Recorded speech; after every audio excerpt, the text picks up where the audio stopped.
As we've been saying throughout this hour, that we like to pay tribute to legendary Eastern Cape traditional music artist Madosini, and we're still trying to get a hold of Professor Pitika Ntuli. Of course, he's a renowned sculptor, poet, writer, and academic. And remember, Dr. Madosini died on Friday at the age of 79.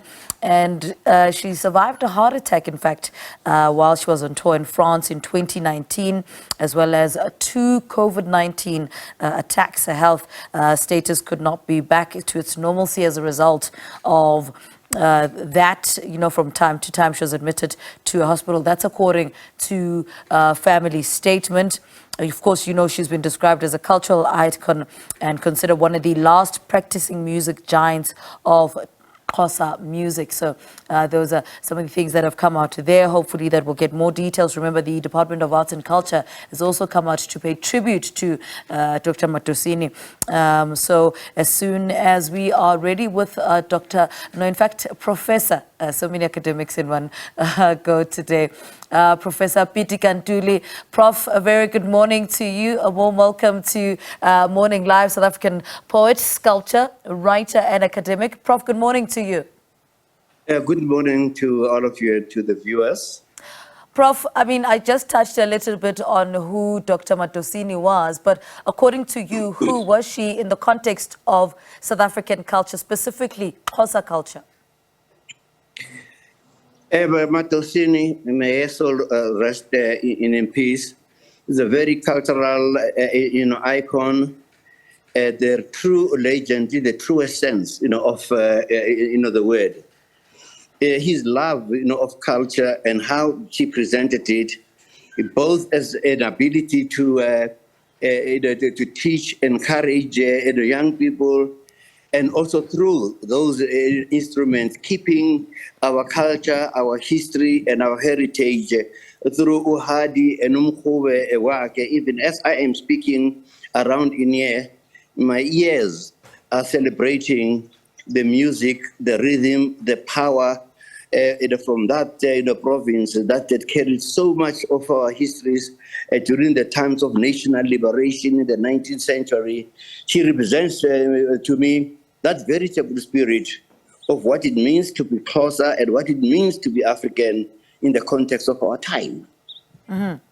And speak to us about her contribution, to teaching. She was very, very passionate about teaching young people. She was so practical, teaching young people, carrying the baton further. And when still part of the Imbogoto Women's Awards, she received an award precisely for her contribution to the continuity of our culture by passing the baton to young people, and also was so dearly beloved outside, in Europe or anything, always dressed in an African, attire, standing high and open in the midst of other people in the same way as in her mind and in her music and in all her songs, she stood out. Mm-hmm. Prof, one of the things that she was worried about was that we are losing our indigenous languages or indigenous culture. How do you think we should preserve those, keep those intact? And I think what's going to happen is that our very little government in India has turned away from its God, it turns away from its culture. And so from bit by bit, the people that she had encouraged to teach, they are teaching other people around, but there needs to be an institution for the preservation of these cultures, even outside of government. We need to take it upon ourselves rather than depend on other people. But it is a responsibility of those people in arts and culture, in various other departments, because art and culture is not the only one to promote this. So we are saying that we need to be proud of who we are as South Africans. You go to America, the land of the free and all of this, we are known in the world as a world of Ubuntu, and yet we are not demonstrating that kind of Ubuntu. So we need, therefore, to go back to the basics. And I remember when Kada Asmal was still a Minister of Arts, Culture and Science, she set up a task team to prepare a national curriculum statement for further education and training. And then he appointed me to head the arts and culture one. And we designed ways in which schools could learn, how other institutions could learn. A blueprint still exists in it. But when he died with him, because we seem to be in a country suffering from a debilitating disease of continuous discontinuity. Start something very brilliant, you leave it. Truth and reconciliation, you leave it. All of the stuff. So we need, I think, urge government to go back to the national curriculum statement for higher education and this. And only through that, then can it go back to the schools and to the communities, and that we can still restore our pride in who we are and in our sense of being. Prof, how do you think she would like to be remembered?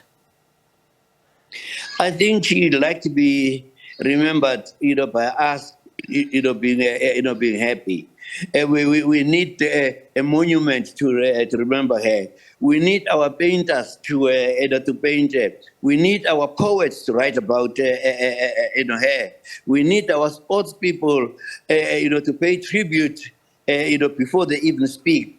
So great and vast, is that person that continue to be in awe of such power, such talent, such beauty, and also such humility. She was full of laughter in herself. It was full of humor. I would sit around with her, me and my wife, talking to her, teasing her, and then we said, we said, but then what are you going to play with? He said, there I think I was a little bit stupid. She had a powerful sense of humor. Yeah. I miss it. Yeah. And I mean, speaking of those indigenous instruments, storyteller and uhadi, how do we keep those alive today or incorporate them into today's music, for instance? I think one of the people that could help a great deal, people like Dr. Ntuli, who has got his own small museum of instruments, and there are also a lot of the instruments in some of the music departments. So if we encourage that the universities and the colleges that teach music to embrace that challenge. All right, Prof, thank you so much for waking up for us this morning. Say hi to Antoinette. Thank you so much for talking to us. I'll certainly do those. Thank you. Thank you. Professor Pitika Ntuli helping us pay tribute to Dr. Madosini, who died on Sunday. Xhosa musician and cultural icon Dr. Latosi Madosini Mpahleni, who died earlier this week.